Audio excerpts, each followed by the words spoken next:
Hi, everyone, and welcome to the latest monologue. And this one follows up on one I had um, some time back that talked about Kenya as the material society. This is a flip side of that, where we must look at principle or the absence of principle in Kenya. That's why we are so stuck on material that principle completely escapes us as a society in many incidents. Um, as examples, I'll start with a couple of occurrences that I experienced personally. One was at a bank. I'd gone to do a transaction. I'd gone to make a payment. It did not involve any me getting any money from the bank. It was a payment to an institution in house with a check, and all I needed to hand over the check and have it entered. So I handed over the check, and the teller barely glanced up at my face, wrote something on the check, and told me to wait a minute, and walked back into the back office, ostensibly to talk to someone else. I'm not sure why, but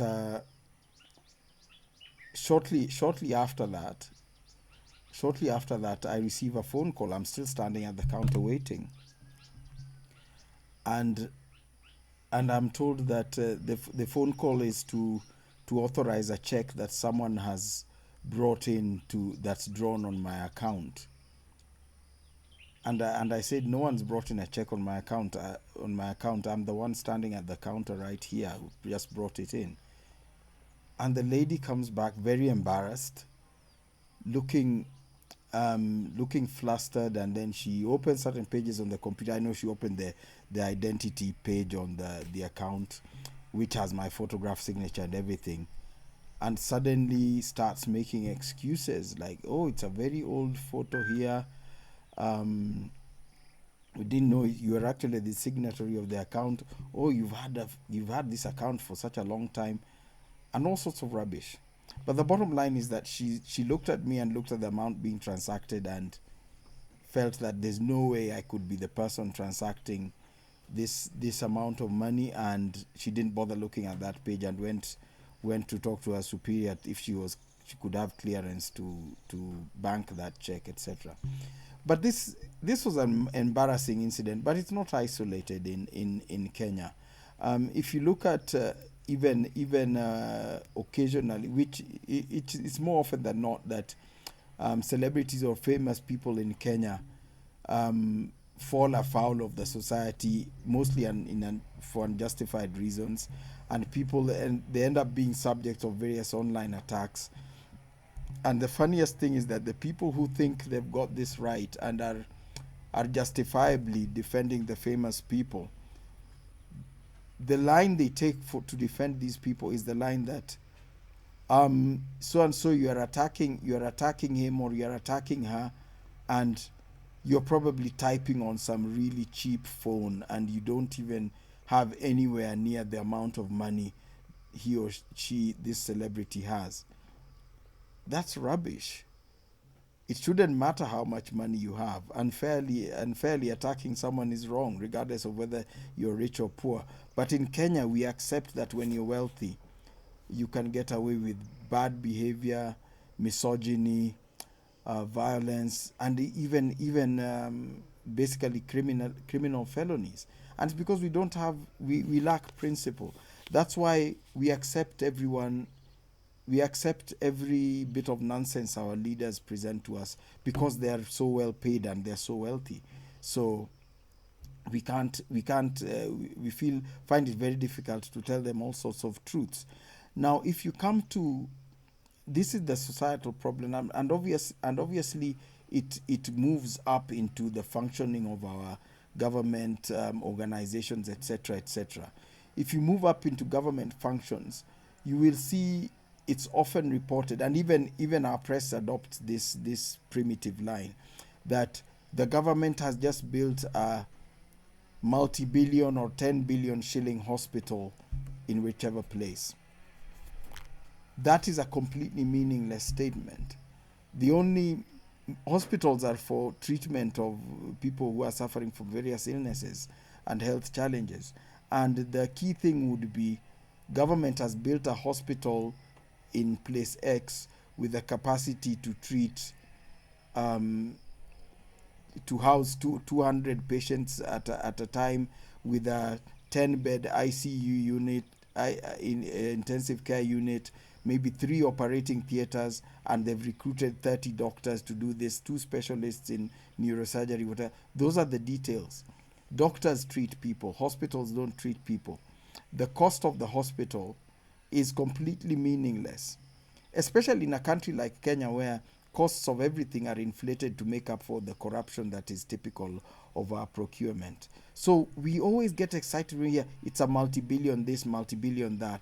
We have a multi-billion airport terminal at Jomo Kenyatta Airport that leaks heavily every time it rains. No one looks at how well something is built, or how well it performs the function for which it was designed. We are inordinately impressed by quantity, costs. That's our leaders travel in motorcades of tens of vehicles, blaring sirens. Yet you can't tell who's in the 8th vehicle behind the president, the 10th vehicle behind the president. Who's in there? And they're all packed full of people. So what are we doing? And that's what happens. And even government agencies, we have gross over recruitment. Our civil service is bloated, but there's no part of our civil service that you can claim has service that is prompt and immediate as a result of all those people employed. Our civil service is the biggest employer. How long does it take us to get passports? And despite the fact that they have very little to do, since so much has been migrated to a digital platform. So we lack principle. Employment is an aim, work is not an aim. Look at what we have, the tax, the housing tax we have. I'm always baffled every time our leaders talk about it. They talk about the housing tax. The target of the housing tax is to provide employment. So housing is like a byproduct and employment is the target. Then in that case, why didn't they start farming the vast government lands and produce food and employ people there to produce food, and it's self-sustaining? Why tax some people to employ others and then have some random construction of houses that is not accounted for? This is the thing. When a farmer raises, there's production and then there's byproducts. When a farmer raises dairy cattle, he's doing it to get the milk. He's not doing it for their skin. The skin is a byproduct of after that cow has lived its lifetime, has been slaughtered, and you have the hide there. No one's raising livestock for skins. No one is cultivating land as a way of attracting birds to come and eat worms as you plow. No, the objective is to grow food or whatever it is you are cultivating. But we suffer this lack of principle. And this is why we have very few, I've said this before, we have very few intrinsic Kenyan reasons for what we do. I've just seen something online of a parent saying the kid failed their test because they were asked what's the importance of a lion, and the kid was a very smart kid and said they help balance the ecosystem by eating various herbivorous animals, and he got that wrong. And the teacher said he got it wrong because the correct answer should have been is important for tourism. Now that's ridiculous, but it's so typical of what Kenya is now. A lion is important for the ecosystem, and because the paper was on social studies, and functioning ecosystems are very important to all societies.